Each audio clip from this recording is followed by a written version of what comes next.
too, on behalf of the police department, would like to thank the council and the mayor for the gift cards and the employee luncheon. It was very thoughtful.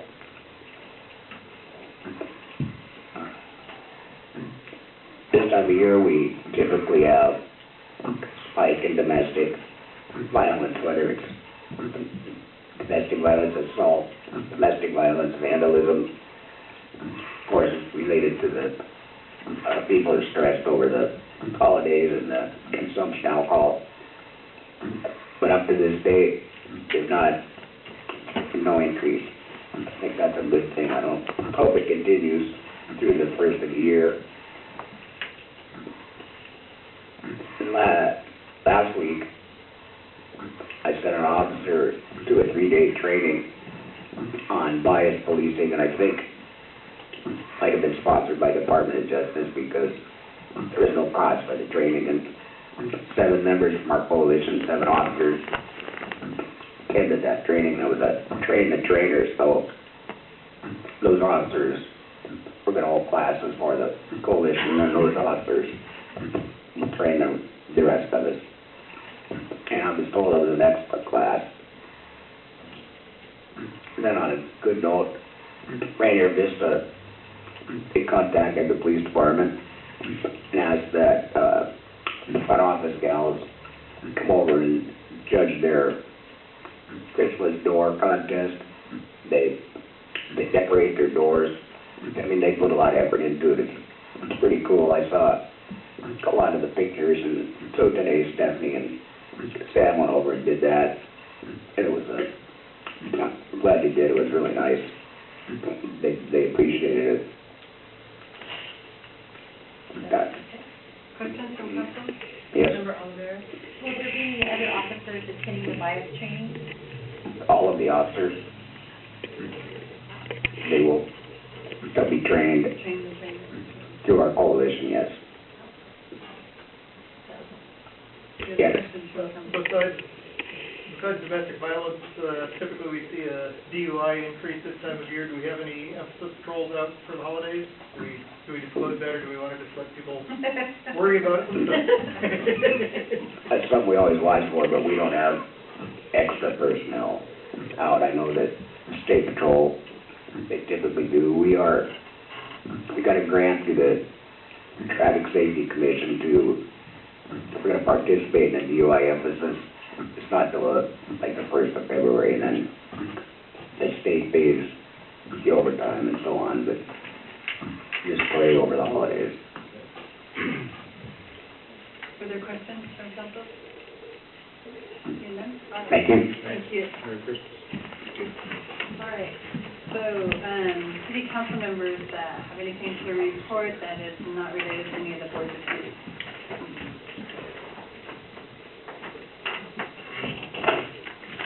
Did you, Mitch? No? No, I just moved this okay. down here. All right. Okay. I left the off easy back. All right. Seeing none? All right. So, finance committee. Thanks, John. Next meeting is January 13th. Okay. The governance committee? We had a meeting 2 weeks ago, and Jack brought some ordinances, community development manager, brought some ordinances for us to look at, and most of them were about mother-in-law apartments or ADU, am I saying that right, additional dwelling units, and declining the look, and one of them removes getting approval. When somebody goes to get approval to put an additional dwelling, they have to get approval from their neighbors. Am I butchering this? I left my notes at home. And we're removing that portion so that they no longer have to get approval from the neighbors. Yeah. The other thing we talked about is the zoning ordinance for non-conforming uses. Josh, do you want to explain this one? This one was difficult for me. I had to explain it in a lot of different ways. We're basically looking at updating and clarifying the rules on legal non-conforming uses. You had a use in place before the zoning made it illegal. It remains legal as long as you meet certain criteria. and it's refining the criteria on what constitutes continuing that use, what constitutes discontinuing that use, vacancy of that use, clarifying the rules so that our code is more enforceable when you have something that, say for instance, we've got multifamily in areas that are now zoned single family. You can keep those open as long as they're still rented, as long as you're still using it as multifamily. If you stop using it as multifamily after 6 months, it's no longer multifamily, it's no longer an approved use. If you've got a business in an area that's residential, as long as you maintain that same business, you can keep that business open. Or if you've got a residence in an area that's now zoned commercial, as long as you keep living there, you can keep living there. So the code allows for continuation of uses that otherwise, you couldn't do it as a new use, but you can continue it as a legal non-conforming use. So this clarifies those rules so that they're more enforceable. Is there anything I'm missing? Did I get it? Well, you got the essence of it. Yeah. Good job. Human Services Committee. Correct. Next meeting is January 6th. Okay. Public Safety Committee. We discussed three different items, one of which is we're trying to clarify public safety director versus chief of police.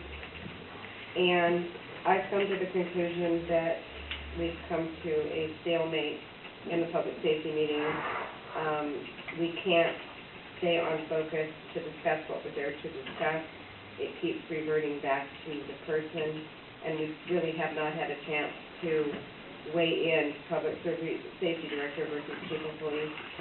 So I believe that at this time that it needs to come back and have full council participation, because it's going absolutely nowhere in that venue. And I was hoping that we could get this on, like maybe early February with the council, and maybe get the insurance on board so that they can be here and be able to discuss the legal or insurance aspect, and maybe the attorney as well, because it's going nowhere where it is now.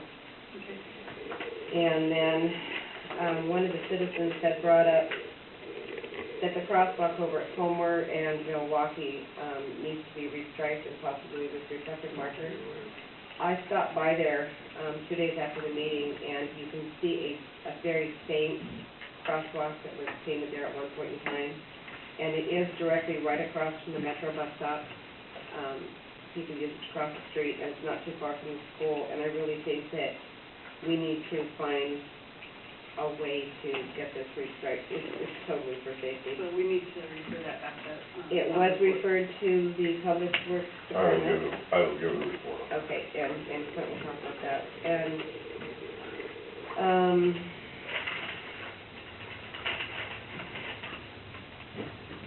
we talked about the de-escalation training, and John stated that the officers are and have been attending training in this regard. And so they're keeping up, and Gail said that he feels that Officer Gail was there at the meeting, and he felt he felt pretty good about this issue on being prepared, and they are taking different courses and whatnot, so they are keeping up on it. I think that's the extent of it. So. Okay, questions from council? So, and just so that council know, Richard and I have reached out to RMSA, and we're trying to get them scheduled to be here at our workshop the first Monday in February to discuss some of the risks. And I sat down with John as well today and talking about some of the risk factors that we're looking at and why we're looking at a civilian versus commissioned officer for a police chief. And so there's a lot of questions, there's a lot of information that seems like bad information, misinformation, and so just get everybody in the room and get our insurance company here and attorneys here so that everybody is getting the same information at the same time.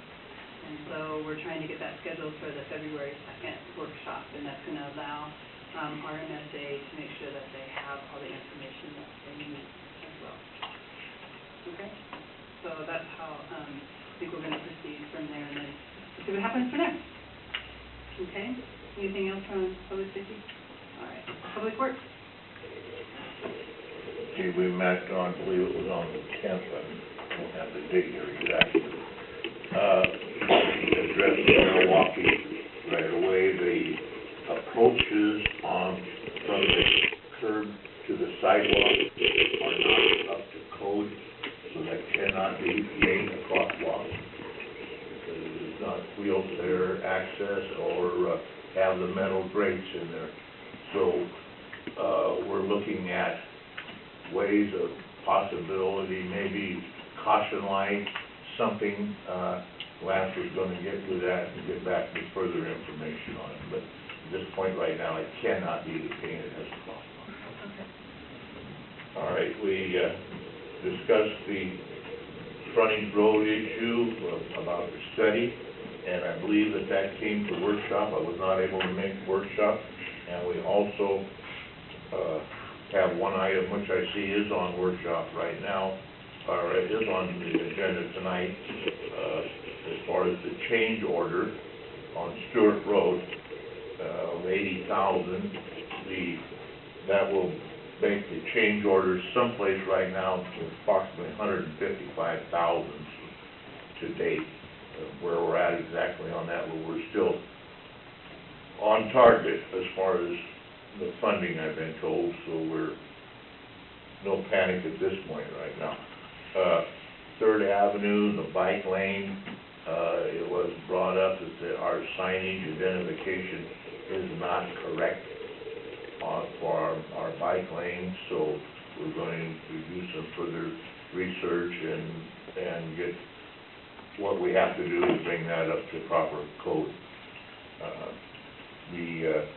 We talked about the painting of caution and everything in front of the fire station, where the fire engines come out, the police cars come out and everything, painting yellow striping on that stretch of road right there to caution people, and also there are people that cross there because we cannot have a legal crosswalk there, but still have it a caution area. So there's going to be more information coming on that. We have not further review on that. We have the West Valley sewer, that corner of West Valley and 3rd, that does come out into the intersection, the property line does, but the gentleman that owns the property now has, I guess, agreed to give us an easement, so we have an easement there for sewer hookup for developing some properties there. We also have the private sewer, which is owned by Fred Leestra, John Walsh, and National. We have people trying to, actually, I think they are hooked up to it now, whatever. That's still kind of up in the air about whether that's going to be dedicated to the city or what. I mean, unfortunately, I guess there was not all the proper paperwork put in place as far as the latecomers agreements and stuff. It's kind of up in the air at this point, so that's kind of a stall bait right now, and they're trying to work that out. On 2nd Avenue Southwest, a school safe route, we got a grant for that, and that would be a 10% match. Could be approximately $100,000. Not our 10%. Interurban update as far as getting our funds extended on the Interurban Trail. That is, hopefully it's still going to be extended to us, and at this point right now I have not heard any answers yet, but they're working with us to try to keep those funds secured for us.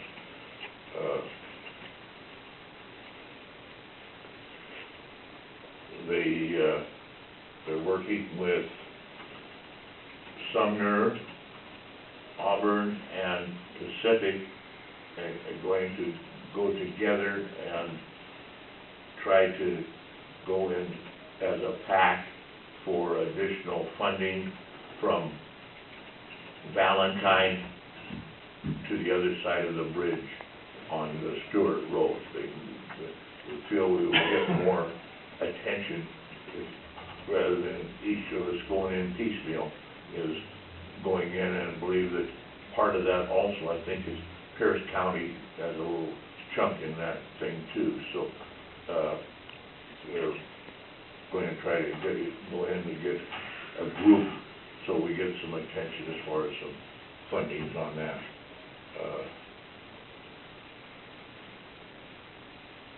In addition to that, there's a couple of things that we will be looking at. The possibility of updating our street lights, and we could go to energy savings there. Lance has had some experience with a couple other cities in updating their street lighting, and they showed considerable savings in power and increasing the amount of lighting. We got some attention needs to be done to our fire plugs, which Lance is having the crew work on. That's flushing them, and there's going to be some updating of fire plugs. There's going to be some plugs removed from the area down on the Stewart Road project and stuff, where those fire plugs are still perfectly good, and they're updated fire plugs, so they will be brought in and installed where we have outdated fire plugs in various spots in the city. So we will not have to be purchasing just labor involved, which actually could even be done with city crew.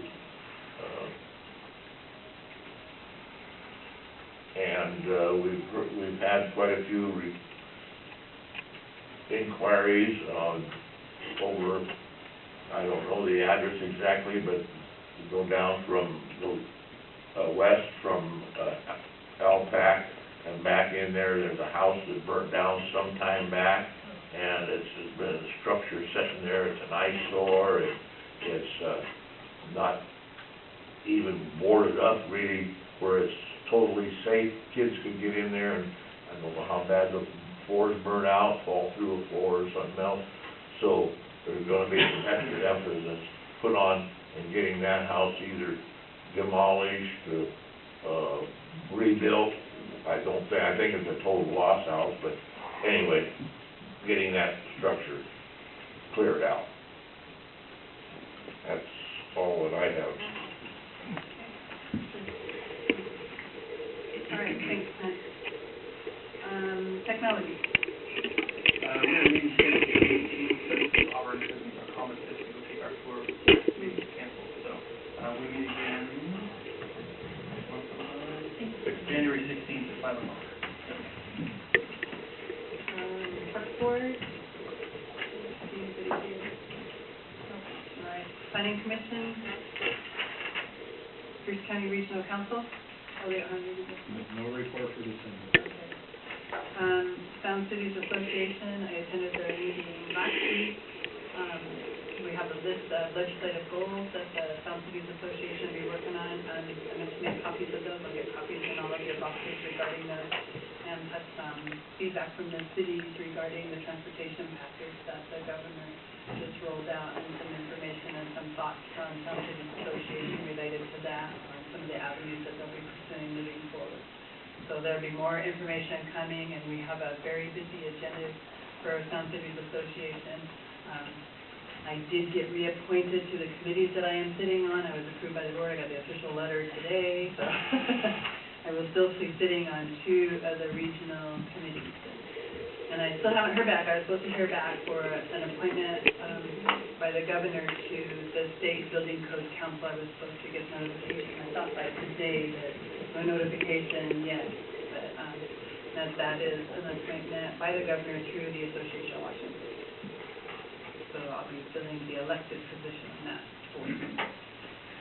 The state board, I was unable to attend that meeting, and they have allowed me to fill the vacancies. They sent me a form where I'm going to ask for Jack and Lance to be representatives for the city to attend that meeting, and so they can switch back and forth or take a look at the agenda and see who's more pertinent information for. So we'll be able to get regular attendance again at that meeting. And Valley Regional Fire Authority? Met last Tuesday, I think. We met on a Tuesday recently, and approved or surplus a list of extra items we didn't need. We also approved a grant for some additional training, $85,000 grant from Homeland Security. And then in order to accept the grant, we modified the 2014 budget. So, that's it. Okay.